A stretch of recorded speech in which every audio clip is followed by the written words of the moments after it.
드디어 이사야서 22장에 들어왔습니다. 이게 옳고 똑똑한 가난. 결국 시리즈가 되는 것 같아요. 교회의 가장 중요한 자산이 뭘까요? 지금 기독교에서는 그게 목회자가 누구냐? 건물, 사람 수, 그 다음에 돈. 그걸 위해서 가장 중요한 자산을 버렸지요. 가장 중요한 자산이 뭐예요? 하나님이십니다. 하나님이십니다. 이 말을 바꾸면 교인들의 가장 중요한 자산은 하나님이십니다. 그런데 현상적인 어떤 것들을 좀 움켜쥐어 보겠다고 하나님을 버렸어요. 종교인은 하나님에게 가장 거짓된 사람들이에요. 사람에게는 마구잡이로 거짓될 수 없잖아요. 그러니까 사람에게는 어느 정도 뭐를 지키는데 하나님에게는 완전히 거짓으로 행하는 이것이 종교인들이에요. 문제는 가난한 자는 신앙으로 살 수 없습니다. 잘못 들으신 거 아닙니다. 가난한 자는 신앙으로 살 수 없습니다. 하나님이 사람을 창조하시고 제일 먼저 하신 일이 복을 주신 일이에요. 사람은 복이 없으면 자기 자신도 이 만물도 복되게 해줄 수가 없어요. 자기가 복되어야 다른 사람을 복되게 할 수 있어요. 복이 없는 남편, 아내에게는 참 처참한 올무입니다. 복이 없는 아내, 이 남편의 길을 다 끊지요. 예. 복이 없는데 어떻게 코이노니아가 됩니까? 나 먹고 사는 것도 지금 허덕허덕 하는데 어떻게 코이노니아가 이루어져요? 하나됨 꿈도 꿀 수 없죠. 가난한 자는 무엇보다도 꿈을 못 꾸어요. 당장 먹고 사는 게 급한데 꿈이 이게 말도 안 되는 거죠. 그러므로 종교는 구원이 아니며 구원과 아무 상관이 없습니다. 구원받았다는 말은 죄사함을 받아서 복이 회복됐다는 말이죠. 죄사함을 받았으면 죄책감이 없어요. 죄책감은 종교적인 용어고 수치가 없어요. 그냥 내 모습으로 하나님 안에서 자유하고 편안할 수 있어요. 그러면 생명은 자라죠. 근데 계속 수치심에 붙들려가지고 사람들에게 보이는 계급장 만들기에 그냥 빠져 있어요. 그러니까 다른 걸 볼 수 없죠. 예, 복이 회복됐다는 말은 더 이상 열등의식이 없다는 거예요. 내가 나로 충분해요. 피어나기 시작하고, 예, 당당하기 시작해요. 종교는 구원이 아니며 구원과 아무 상관이 없습니다. 그러므로 종교인은 불순종합니다. 왜냐하면 거짓 에고로 살잖아요. 척분이에요. 그래서 종교가 참 편합니다. 종교는 시간과 공간으로 딱 구분해가지고 이렇게 모였을 때는 마치 하나님 믿는 것처럼 행동하고 말하고 합니다. 그러나 세상 나가면 또 거기에 맞게 사는 것이죠. 이렇게 이원화를 시켰습니다. 오늘 이원화는 거짓이고 실제가 아니다 하는 것을 만날 것입니다. 가장 중요한 문제는 종교인은 신앙으로 살지 않지요. 종교 생활을 하는 거죠. 그러니까 신앙으로 살지 않으니 신앙으로 살 수 없다는 걸 못 만나요. 신앙으로 살려고 해본 사람은 나는 신앙으로 살 수 없다. 오라 공고한 사람이라도 이걸 만나게 되어 있어요. 그래서 로마서 8장을 받는 거예요. 이제 그리스도 예수 안에서는 결코 정죄함이 없는 생명의 성령의 법이 역사하는 하나님의 성령으로 하나님의 자녀가 된 합력하여 모든 것에 선을 이루는 이 8장을 종교인은 받을 수가 없어요. 왜냐하면 7장 마지막을 만난 적이 없으니까. 오라 나는 공고한 사람입니다. 절대로 절망하지 않아요. 절대로 깨어질 수가 없어요. 신앙은 생명을 누리는 거예요. 하나님의 생명 주셨으니까 생명이 피어나는 거죠. 근데 생명이 피어나려면 씨앗의 껍질이 깨어져야 되잖아요. 근데 깨어지지 않으니 절대로 싹트지 않아요. 그냥 하나를 그대로 영원한 것이죠. 이 모든 것을 종교에는 스스로 속여요. 예. 이렇게 의식하러 나오잖아요. 그래서 의식하는 것이 중심의 진실이 없는 걸 우리가 다 알죠. 그죠? 스스로 알아요. 그런데 절대로 중심의 진실이 없다고 하잖아요. 마치 진짜로 하는 것처럼, 진짜로 믿는 것처럼 그렇게 말하고 행동하는 거죠. 그래서 스스로 속이기 때문에 내가 무엇을 하는지 안 하는지를 몰라요. 왜냐 그럼 내가 하는 것도 안 하는 것도 이미 내 안에서 정당화되어 있어요. 내가 하는 건 이유가 있고 잘못했다 그럴지라도 그건 사정이 있었던 거지. 그래서 내가 하고 안 하는 것에 나는 하나님같이 되어 있어요. 망상적, 마귀에게 쏘가지고. 그러니까 내가 하든 안 하든 그것은 다 나에게는 정당한 것이죠. 그래서 사실 우리가 나누기가 다 힘들었지만 하는 것이 뭐예요? 예. 교회 와서 인간 게임 하는 거죠. 교회 와서 인간 게임 했잖아요. 임재를 만난 적이 없잖아요. 그러니 삶이 복되지를 않죠. 여전히 가난해요. 이게 누가 한 것이죠? 제자들이 십자가 전에 누가 더 크냐? 누가 더 옳으냐? 이거 300데나리온에 팔아가지고 가난한 사람들에게 줘야지 되는 거 아니냐? 이거에 제일 앞장섰던 사람이 누구예요? 모든 제자가 다 그랬지만 가룟 유다였죠. 역설적이지만 종교는 가룟 유다를 따르고 있습니다.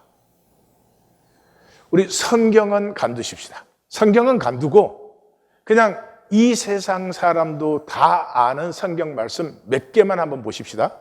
너는 마음을 다하고 뜻을 다하고 힘을 다하여 내 하나님 여호와를 사랑하라. 내 이웃 사랑하기를 내 자신과 같이 사랑하라. 보라 형제가 연합하여 함께함이 어찌 그리 선하고 아름다운고. 우리가 여호와를 알자. 힘써 여호와를 알자.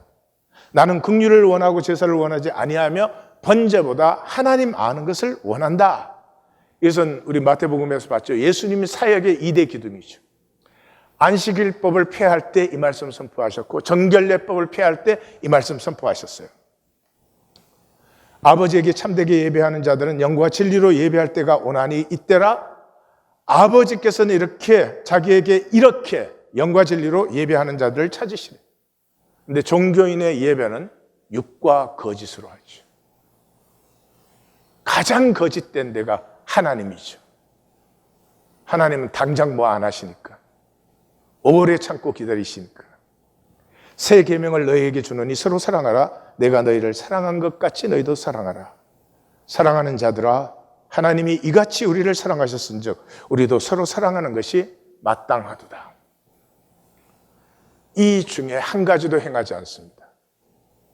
종교인은 이 중에 한 가지도 살지 않습니다.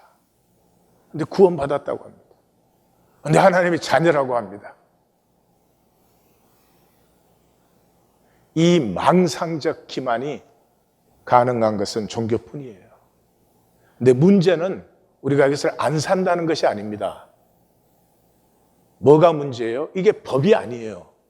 이게 명령이 아니에요. 이게 윤리가 아니에요. 이렇게 해라 한 것이 아니에요.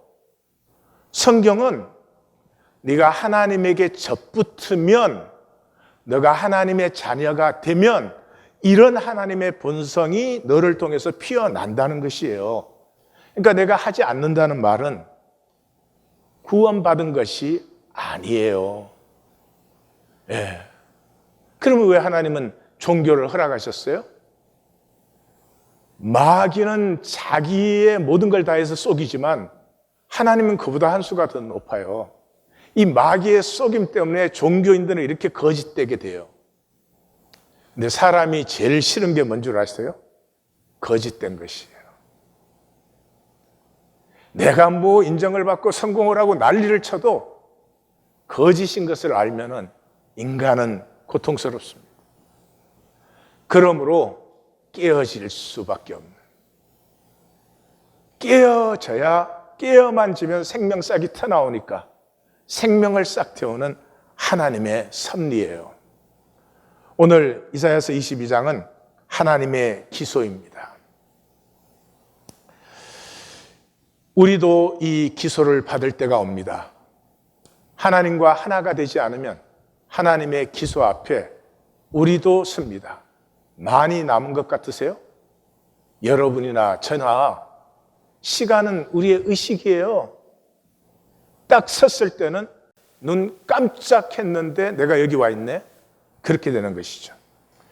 1절에서 4절은 이 검사가 왜 기소할 수밖에 없는가? 기소할 수밖에 없는 현실을 얘기하는 것입니다. 여기는 1절에서 3절까지가 2인칭 여성 단수, 다시 말해서 예루살렘을 고소하고 있어요. 1장 시작할 때 보셨죠? 누가 문제예요? 소돔의 관원들, 고모라의 백성들. 예루살렘의 관원들과 주민들이 문제예요. 그럼 누가 문제가 아니죠? 거기에 모여있는 피난민들, 가난한 사람들. 이 사람들은 문제가 안 돼요. 기소는 누가 받아요? 그게 헤게모니를 쥐고 잘 먹고 잘 사는 것이 전부인 그 사람들이죠. 환상의 꼴짝이. 예루살렘은 난공불락의 꼴짝이에요. 그래서 이 여부스 성일 때는 장애인들도 이 군대를 막아낼 수 있다, 그런 성이에요. 그런 그 환상의 꼴짝이, 그게 예루살렘을 비꼬는 거죠. 지붕 위에 올라가면 어쩜 일이냐? 소식을 들었으니까. 아수르 군대가 진격에 온다는 소식을 들었기 때문에 진짜로 오나? 어디쯤 오나? 이러고 있는 거죠. 소란하며 떠들던 성, 즐거워하던 고리여. 하나님의 말씀 배척하고 천천만만의 재물을 드리면서 자기들은 잘 먹고 잘 살았던 것 같아요. 아마 그 재물을 거기에 있는 피난민들과도 나누지 않았던 것 같아요. 삶이 없는 종교의 망상. 온 세상이 아픈데 종교에는 그냥 나만 잘 살면 괜찮아요. 나 문제만 없으면 괜찮아요. 이 단절이 얼마나 비참하고 참혹한 것인지를 느끼지를 못하니까, 단절되어 있으니까, 단절이 정상이니까, 단절뿐이니까, 이게 종교인이에요. 너희 사망자들은 전사한 게 아니에요. 싸우다 죽은 게 아니에요. 도망가다가 잡히고 멀리 도망간 자까지 잡혀서 결박을 당해 있어요. 여기에서 우리는 정말 뜨악하게 이기적인 예루살렘의 종교를 만납니다. 이들을 세운 이 방어 전략은 외곽성에서 아수르의 진격을 맞아 싸우는 거예요. 그 사람들은 뭐 죽어도 상관없지. 근데 예루살렘은 난공불락이기 때문에 결국은 예루살렘은 이게 적군이 쳐들이지 못할 것이다 하는 것이죠. 그러면 외곽 성곽에 있는 사람들이 예루살렘 위에서 싸우겠습니까? 싸울 리가 없죠. 그러니까 들어오기도 전에 도망가 버리는 거예요. 예루살렘은 예루살렘대로 얼마나 이기적입니까? 그래서 4절은 셈나의 패러디죠. 나는 통곡한다. 내 딸 백성이 패망하였다. 위로하지 말라. 나는 심판받는 것이 당연하다. 이게 하나님 법정이에요. 피고인이 기소를 받아들여야 돼요. 기소를 받아들이지 않으면 다시 재판해야 돼요. 근데 하나님의 기소는 부인이 될 수 없습니다. 우리가 하나님의 기소 앞에 섰을 때 우리 중에 한 사람도 나는 의롭게 살았습니다. 나는 진실을 살았습니다. 이럴 사람은 아무도 없습니다. 피고가 인정합니다. 심판받음이 마땅하다고. 그래서 검사는 이제 기소 본론을 선포합니다. 기소본론은 주 만군의 여호와로 시작되어서 이 옛적부터 이를 경영하신 이를 너희가 공경하지 않았다. 그 하나님과 하나님 사이에 기소 내용이 들어있습니다.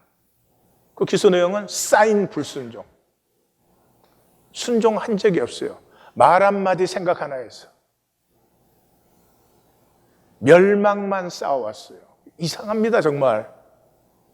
우리가 우리의 삶을 돌아보면은 분명히 살고 싶지 않은 삶이에요. 이렇게 살고 싶었던 게 아니에요. 우리 모두는 아름답게 살기를 원합니다. 그리고 내 삶이 어떤 가치와 의미를 품기를 원합니다. 그런데 멸망만 쌓는 삶을 계속 살아요. 왜요? 가인의 후예니까.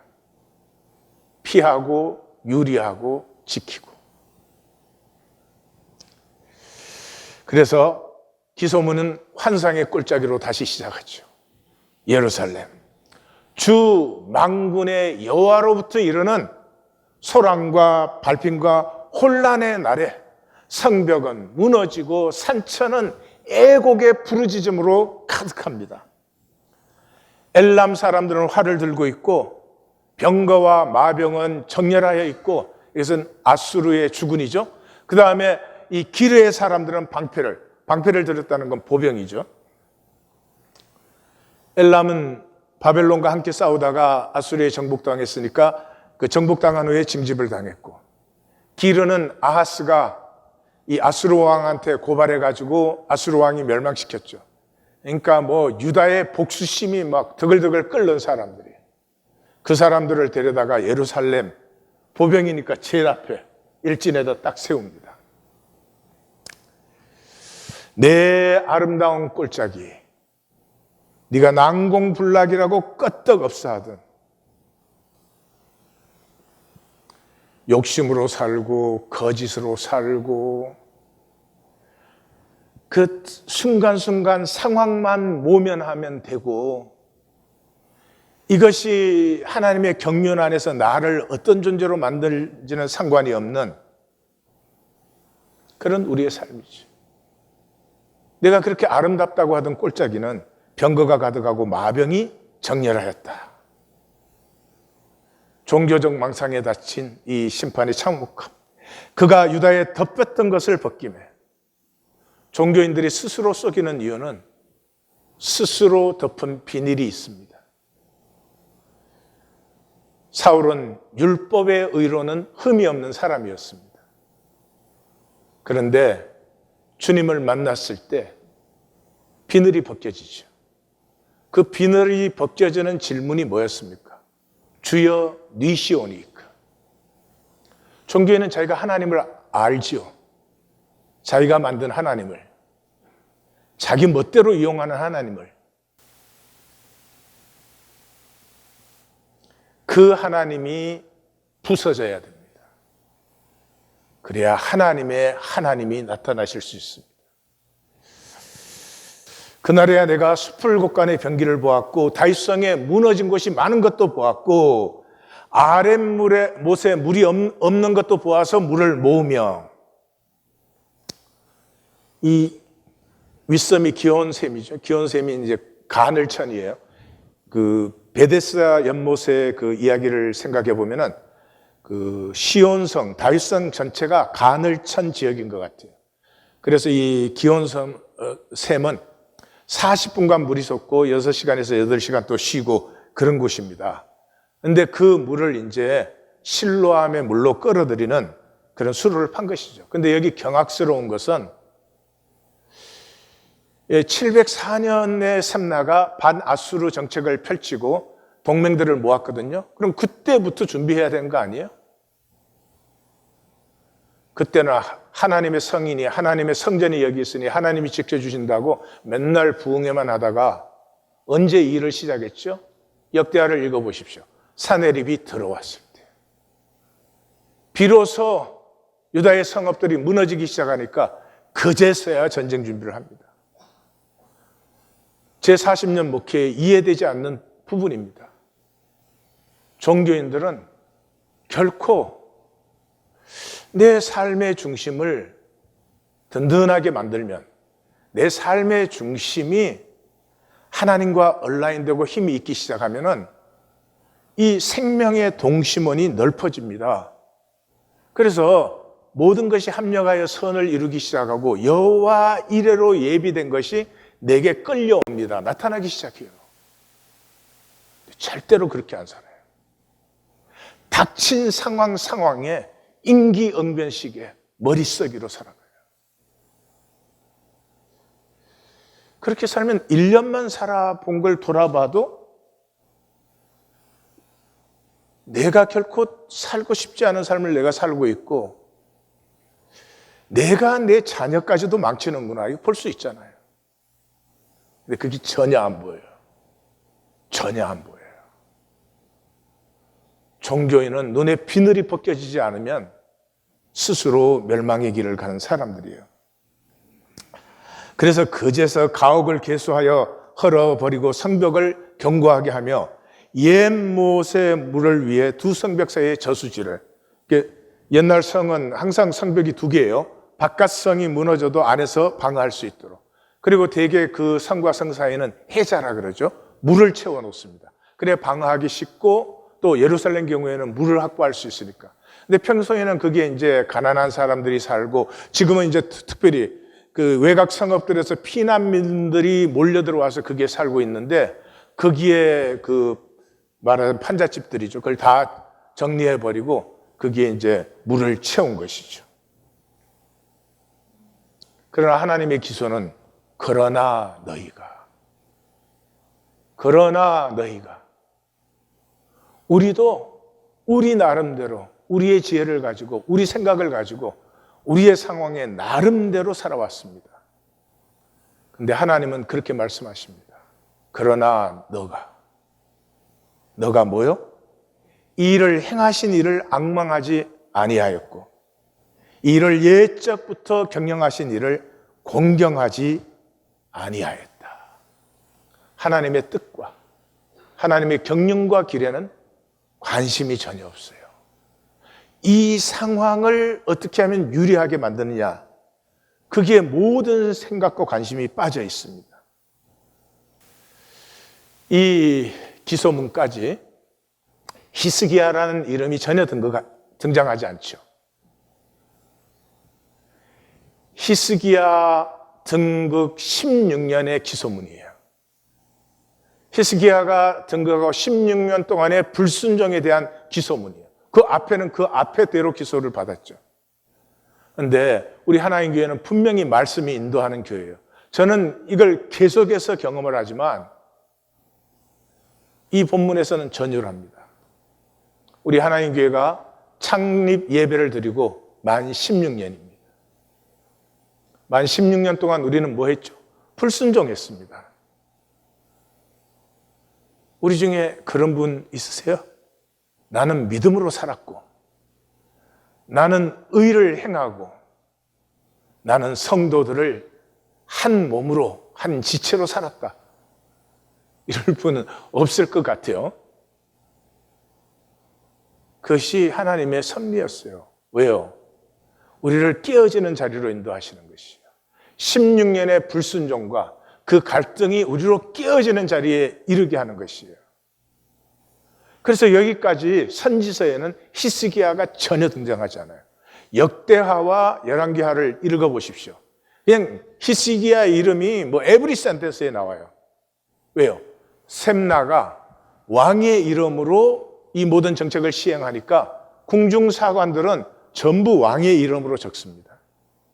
그런데 선지서는 분명합니다. 그 궁중 관리들과 사관들의 장난에 아무 상관없이 히스기야는 히스기야의 모멘트가 임하고 있습니다. 이게 36장이에요. 36장에서 처음으로 히스기야 이름이 나옵니다. 이 불순종한 종교에서 히스기야가 순종하고 돌이킴으로 말미암아 유다와 예루살렘이 구원을 받게 됩니다. 우리를 히스기야의 모멘트로 부르시려고 우리가 불순종하지 순종하겠어요? 참으시고 인도하시고 붙들어 주셨습니다. 최고의 복은 말씀을 듣고 깨어지는 것입니다. 이건 비할 데가 없는 복 중의 복입니다. 근데 참 희귀한 일이고요. 이렇게라도 깨어지면 복이에요. 그게 뭐냐 그러면 하나님이 치십니다.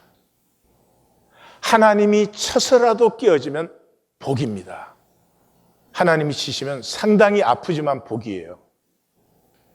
그러나 대부분의 사람들은 내어버려 두십니다. 로마서 1장 복음을 시작하자마자 내어버려 두서가 3번 나오죠. 왜냐 그러면 그들은 전혀 느끼지 못합니다. 영원 안 느껴집니다. 생명 안 느껴집니다. 이 현상과 인간 게임의 손해 이익이 전부입니다. 12절에서 14절에 선고가 나옵니다. 이 기소문의 총결론입니다. 뭐죠? 용서가 불가능한 종교, 용서가 불가능한 종교인. 그래서 여기에 만군의 여호와가 3번 나오게 됩니다.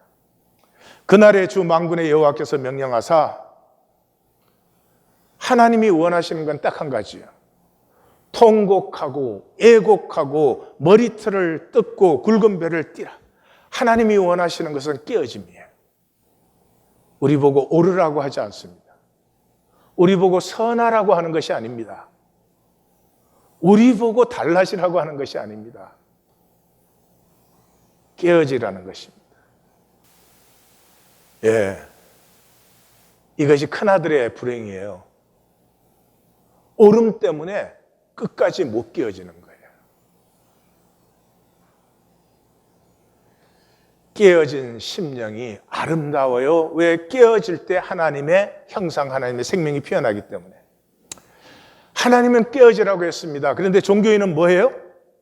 너희가 기뻐하며 즐거워하며 소양 잡아먹고 포도주를 마시고 내일 죽으려니 먹고 마시자. 종교 행위의 도사들이에요, 도사들. 그냥 모여서 할렐루야 하고 뭐 이러면 이게 뭐 하나님 막 섬긴 거고 막. 예배 하나하나가 절망할 수밖에 없는 거 아니에요? 내가 지금 임재 앞에 나왔잖아요. 하나님 앞에 나왔잖아요.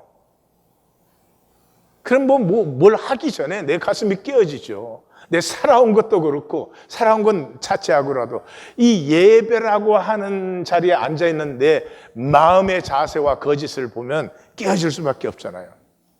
근데 종교에는 절대로 깨어지지 않아요. 절망하지 않아요. 가인의 피하고 유리하고 지키는 삶을 따라 살기 때문에. 그래서 선고는 피할 수가 없어요. 만군의 여호와께서로 시작해서 주 만군의 여호와로 마감되는 이 선고는 친히 내 귀에 들려 이르시되, 만군의 여호와께서 이르시되 그럼 끝날 일을 5번을 강조합니다. 만군의 여호와께서 친히 내 귀에 들려 이르시되 진실로 이 죄악은 너희가 죽기까지 용서받을 수 없다. 죽기까지 용서 안 받았으면 영원히 용서 안 받는 것이지. 주 만군의 여호와의 말씀이니라 꽝꽝꽝. 이것이 종교인의 운명입니다. 영원한 저주. 예수님께서 확정하셨죠. 마태복음에서 예수님은 종교인에 대해서 말씀하실 때 7번 화 있을진저 저주를 받아라 그랬습니다. 사랑의 예수님께서. 왜요? 종교인은 자기도 안 들어가면서 남을 막아요. 그래서 그 종교인에 대한 총결론이 뭐예요? 그러므로 의인 아벨의 피로부터 성전과 제단 사이에서 너희가 죽인 바라가의 아들 사가라의 피까지 땅에 흘린 어려운 피가 다 너희에게 돌아가리라. 양자역학을 나눕니다. 예수님께서 돌들이 소리를 지르리라 그랬는데, 저는 기독교가 전혀 엉뚱한 얘기만 하고 있기 때문에 기도를 많이 하십시오, 하나님을 섬기십시오. 아니, 기도 많이 하고 싶지 않은 사람이 누가 있어요? 기도하기 싫어서 안 하는 거예요? 기도의 기쁨을 모르니까 안 되는 거지. 기도의 기쁨이 없는데 기도하려고 애를 아무리 써야지. 그건 혼자 그냥 난리를 치는 것이지. 하나님과 교통이 안 되잖아요. 친구에게 공의, 나는 너희와 통하지 않는다. 하나님 선포하셨잖아요. 그래서 기독교가 엉뚱한 얘기만 하고 있기 때문에 이건 하나님께서 선포하신 복음이라고 저는 생각해요. 고전 물리학은 이제 뉴턴 물리학인데 이 특징은 물질의 법칙의 절대성이에요. 그러니까 E equals mc square, F는 force예요.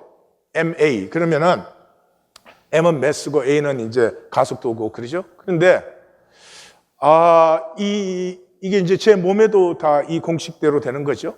그런데 오늘은 내가 우울했기 때문에 E equal ma의 마이너스 알파다. 그렇게 안 돼요. 제 인격적인 면과 상관없이 그냥 물질적인 법칙은 항상 그대로 되는 거예요. 예. 왜냐 그러면 이미 단절된, 입자화된 우리 세계는 우리 현상에서 보니까 이렇게 다 단절되어 있고 이렇게 개체화되어 있잖아요. 그렇지만은 실제로는 확률이에요, 확률. 실제로는 확률이에요. 자, 이학권 성도가 여기 있어요.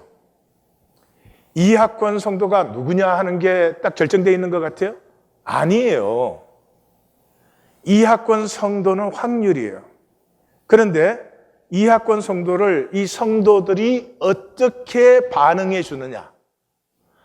여러분들이 저를 아껴주고 사랑하고 잘해줬으면 내가 많이 착한 이학권이가 됐지. 이해가십니까? 이학권이라는 어떤 이렇게 시공간에 실체가 있는 것이 아니라 나는 확률인데 어떻게 반응해 주셨느냐가 그 시간에 나의 모습을 결정을 하는 것이다. 네. 그래서 마태복음에 그런 말 있잖아요. 내가 그의 이름을 불러줬을 때 그는 내게로 와서 꽃이 되었다. 네? 누가복음에서는 내가 그의 이름을 불러줬을 때 그는 화딱지가 나와서 호랑이가 되었다. 예, 확률이에요. 그래서 양자역학은 우주는 유기적 상호작용이에요. 그것은 몸이에요, 몸. 이 관찰자와 대상과의 상호 관계에 의해서 결정이 되는 것이지 그냥 물리학적 법칙에 의해서 되는 것은 아무것도 없다 그런 거죠. 여기서 중요한 것은 우주 전체는 의식이에요, 의식. 정보의 흐름이에요. 또 다른 말로 하면 에너지 파장이에요. 그래서 물질적으로는 우리는 텅 비어 있는 거예요. 수소 원자 하나를 보면은 수소 원자의 핵을 농구공만하게 확대시키면 이 핵에서 전자까지의 거리가 32km.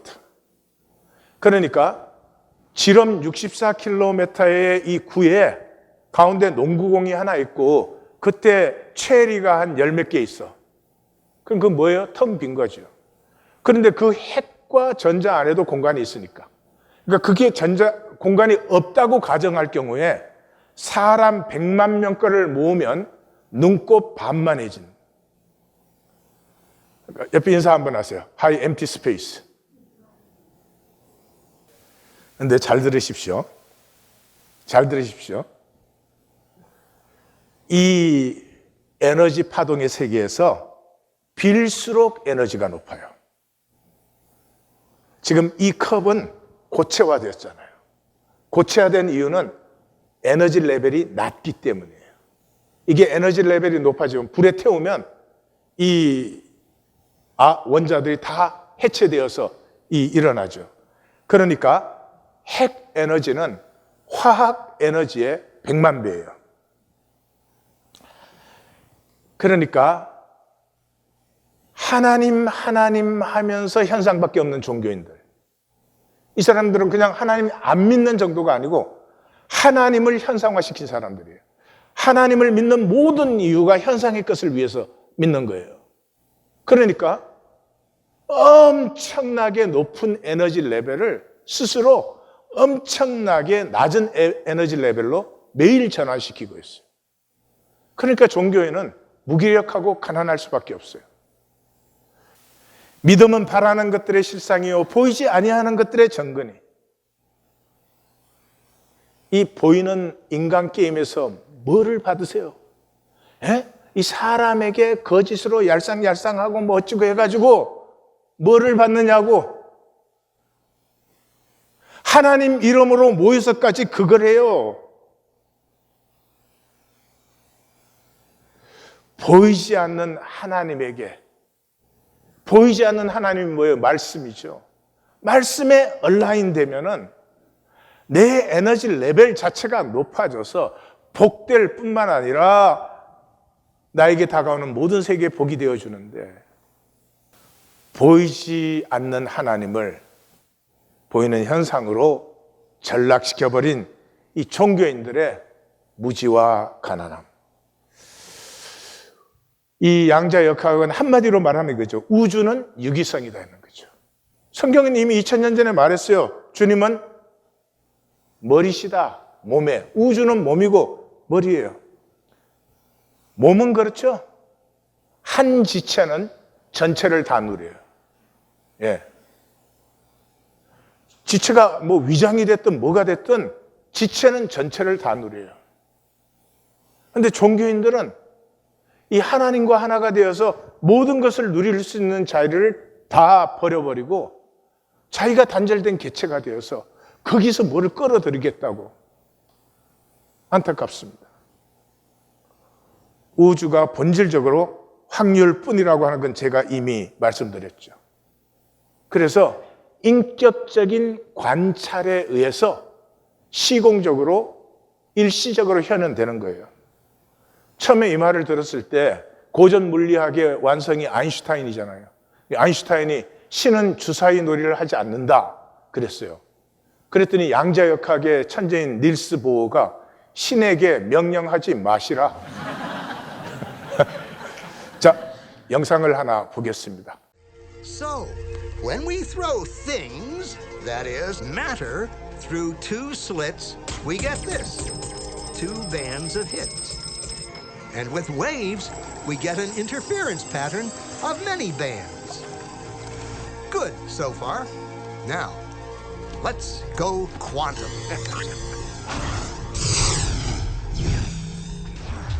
An electron is a tiny, tiny bit of matter, like a tiny marble. Let's fire a stream through one slit. It behaves just like the marble, a single band. So, if we shoot these tiny bits through two slits, we should get, like the marbles, two bands. What? An interference pattern. We fired electrons, tiny bits of matter through. But we get a pattern like waves, not like little marbles. How? How could pieces of matter create an interference pattern like a wave? It doesn't make sense. But physicists are clever. They thought, maybe those little balls are bouncing off each other and creating that pattern. So, they decide to shoot electrons through one at a time.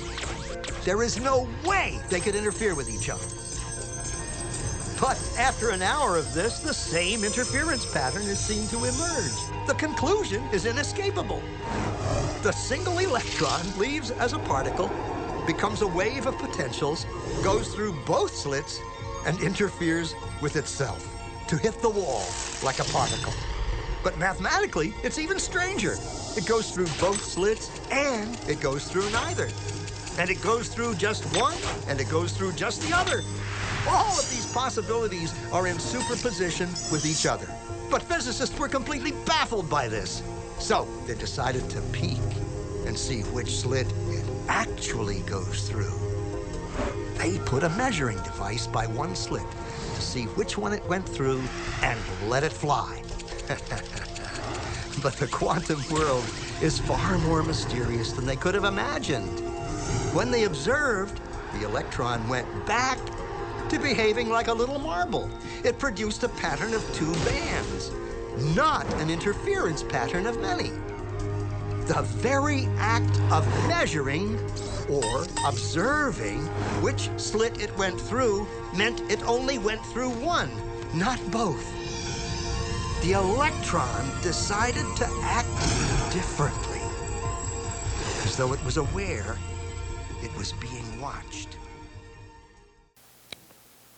우주의 비밀은 모든 것은 그냥 확률의 파장이에요.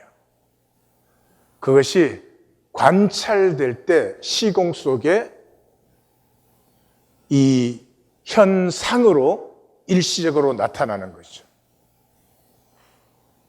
단절되어 있다고 믿는 사람에게는 이것이 영향을 못 미칩니다. 그래서 1820 데일리 브레드가 임재 안에서 우리가 서로를 인식해 줄 때 어마어마한 에너지예요.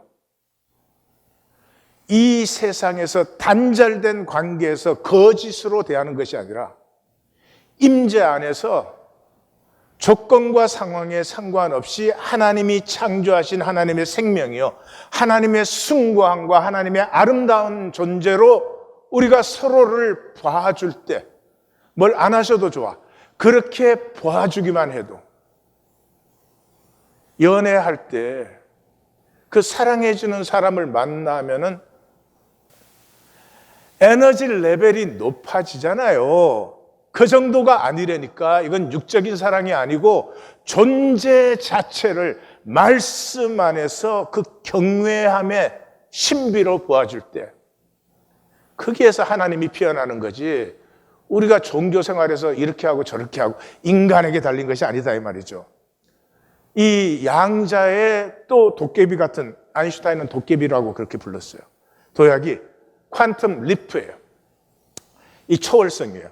그러니까 핵이 있고 전자가 돈다고 생각했죠, 고전 물리학에서는. 근데 전자가 도는 게 아니라 이쪽에 나타나요. 그래서 딱 관찰하려고 하면 없어지고 저쪽에 나타나요. 어디에서 나타날지 예측할 수가 없어요. 예, 이런 그 초월성을 가지고 있어요. 이걸 이제 존 스타인백이 에덴의 동쪽에서 너무나 아름답게 얘기해 주죠. 그 아담이 죽어요. 아버지가 죽어. 그런데 칼이 이제 찾아옵니다. 이 칼 때문에 형이 죽었고 엄마가 죽었고 아버지까지 죽고 있습니다. 그 칼에게 아담이 마지막 숨을 내쉬면서 Thou mayest, 팀쉘, 다스리라. 무슨 말이죠? 네가 어제까지 어떻게 살아왔든지 그건 상관없어. 지금 너는 선택할 수 있어. 내가 누구인지, 어떤 삶을 살 것인지 지금 선택할 수 있어. 이것이 하나님 형상의 존귀함이야. 나를 비, 나를 캣. 인간을 모든 것에서 존귀하게 다르게 하는 것은 인간이 선택하는 존재라는 것이지. 이게 모세오경의 결론 아니에요? Choose life. 우리가 종교의 거짓과 절망 속에 있어도 우리의 가슴에 그게 깨어지는 순간에 우리에게서는 전혀 새로운 선택이 피어납니다. 그 다음에 불확정성의 원리예요. 이것은 위치, 운동량, 속도 이런 것을 측정할 때 하나를 측정하면 하나가 다른 것은 불확정성이 올라가 버려요. 그러니까 판단할 수 없어요. 예. 가령 사람을 볼 때 이런 상황에서 이런 자극을 받은 사람을 보고 너는 이런 사람이 이렇게 말하면 안 되는 거죠. 왜냐 그러면 이 사람이 상처에 아플 때 다른 변수들은 불확정이 되어버려요. 그러므로 너가 지금 그렇게 아파하는구나. 그렇지만 그게 너는 아니지. 이게 우주의 진실이에요. 종교인처럼 판단 정체에 능한 사람들이 어디에 있어요? 가장 높은 영성은 모릅니다예요. 내가 이 시간 이 상황에서 이 사람이 이렇게 보여도 이 일이 이렇다고 확신할 때에도 나에게 그 일이 그렇게 보였을 뿐이지 내가 그렇다 할 수는 없어요. 이게 가장 높은 영성이에요. 내가 모릅니다라고 할 때 하나님의 개입이 허용되어져요. 내가 알아서 할 테니까 쉬세요 이러면은 하나님 저 바깥에 항상 계신 거예요. 그것보다 더 이제 놀라운 게 이 양자역학을 아인슈타인이 이것 때문에 도깨비라고 그랬는데 양자 얽힘이에요. 예, 퀀텀 인탱글먼트인데 비국수성이란 말은 난 로컬이란 말이죠. 어떤 의식에 의해서 어떤 시공간 안에 이렇게 관찰되어지는 것이지 그렇다고 그게 거기에 항상 있는 건 아니라 이 말이죠. 그래서 이 빅뱅에서 터져 나오면서 모든 것은 하나에서 나왔기 때문에 우주 끝과 끝에 있어도 이게 하나예요. 그러니까 정보가 동시에 공유되는 것이죠. 하나로 통한다 이 말이죠. 또 영상을 보십시다. Two objects, two electrons created together, are entangled. Send one to the other side of the universe. Now, do something to one, and the other responds instantly. Instantly. So, either information is traveling infinitely fast, or, in reality, they are still connected. They are entangled. And since everything was entangled at the moment of the Big Bang, that means everything is still touching. Space is just the construct that gives the illusion that there are separate objects. The space is constructive illusion. 너와 내가 단절되어 있다고 하는 것은 본질에서는 아니에요. 현상에서만. 그러므로 너는 어떻게 되어도 나 먼저 잘 살아야 되겠다. 절대로 그렇게 되지 않으며 그 삶은 복되어지지 않습니다. 한 아버지 안에 우리는 한 가족이다. 이것 외에는 인류의 구원이 없습니다. 양자역학을 정리하면 나와 독립된 저 바깥의 세계라는 건 없어요. 내 이웃을 내 자신과 같이 사랑하라. 이웃이 행복할 때가 나도 행복할 때고요. 나 때문에 너가 행복할 때가 너도 행복하고 나도 행복할 때예요. 속이지 마십시오. 세계는 서로 관여와 선택으로 만들어져요.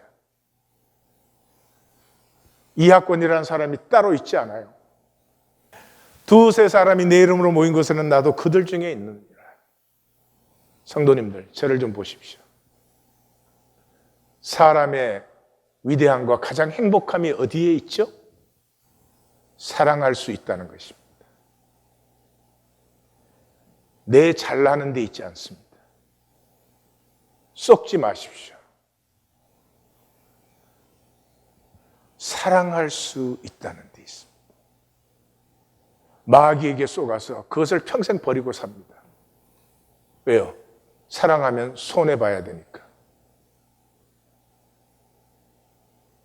우주 전체가 하나의 유기체라면 내가 열을 소원해보면 100군데서 열이 들어와요. 단절된 사람은 이 복의 법칙을 전혀 모릅니다. 우리는 구경꾼이 아니라 참여하고 만드는 동역자입니다. 이것이 가장 중요한 일이에요. 하나님이 세상을 창조할 때 완성해버리지를 않고 우리를 창조하셔서 복을 주시며 다스리라고 했습니다. 우리가 참여함으로 이 하나님의 창조는 완성이 되는 하나님의 동역자입니다. 거듭남은 의식의 차원이 전환되는 것입니다. 이 땅바닥에 붙은 껍질 의식에서 땅바닥에 붙어 있으니까 땅 따먹기 아니에요?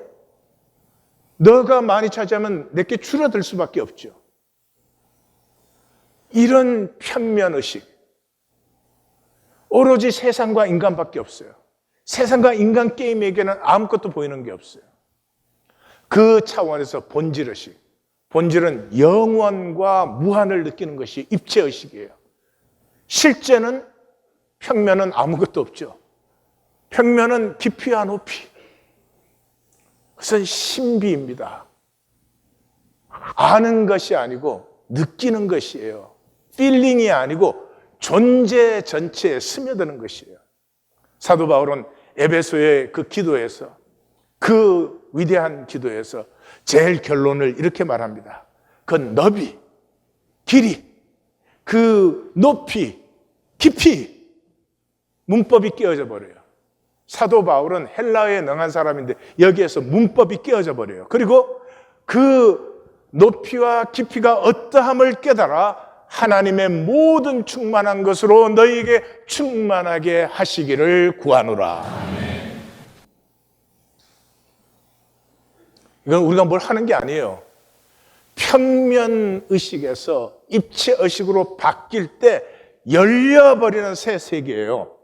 예. 또 영상을. What are you?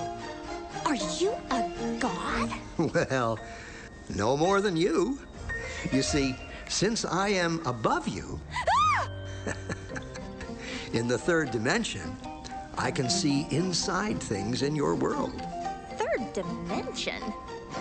You are a crazy ghost. There's only two. Look. So, if I were to touch the inside of your stomach, how would I do that? Well, you'd have to cut through my skin. Otherwise, it's impossible.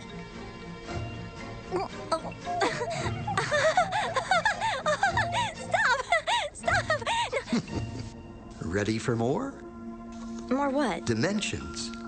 Oh, Directions. no. Yes, but there aren't any. More? More? More? What will happen to me? What will I become? You'd have to become it to know.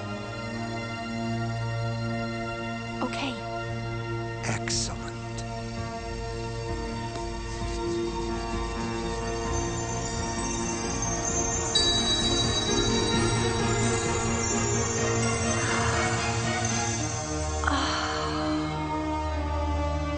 I never knew.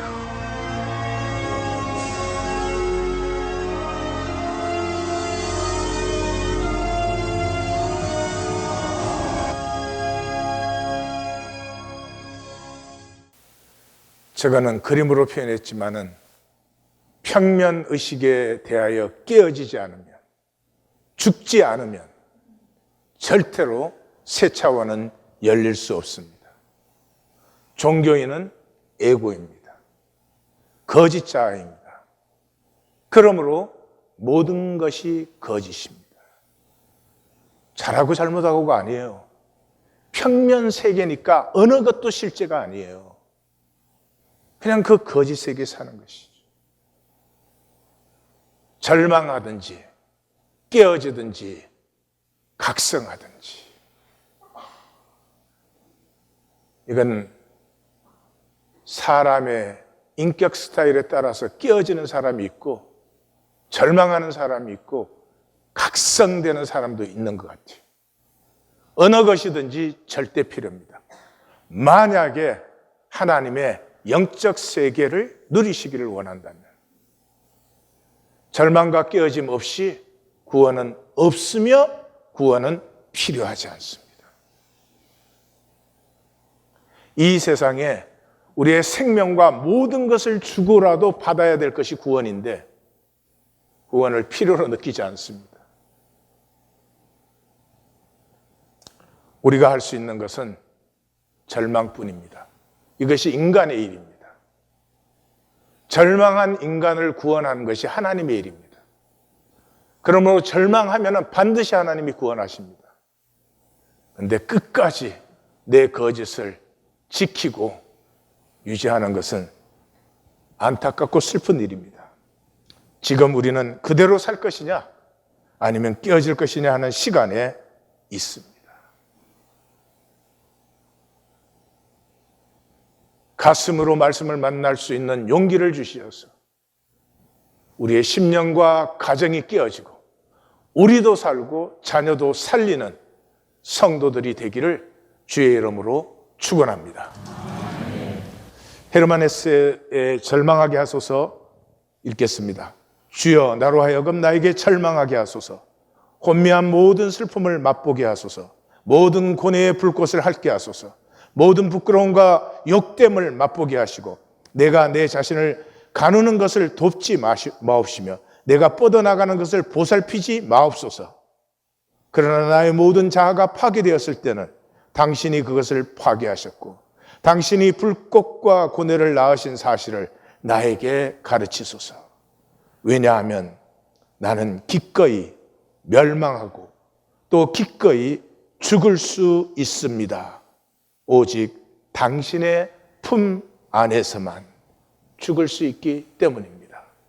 하나님 안에 죽고 생명으로 거듭나는 성도들이 되십시다. 우리 함께 거듭나십시다. 절대로 이 예배 마치고 똑같이 살고 나서 다음 주에 또 똑같은 모습으로 나타나는 이런 스스로의 저주를 우리 자신에게 더 이상 허락하지 마십시다. 우리 간절히 기도합니다. 나의 고백을 이 시간 주님에게 한 사람 한 사람 각자 드립니다. 다 같이 기도합니다.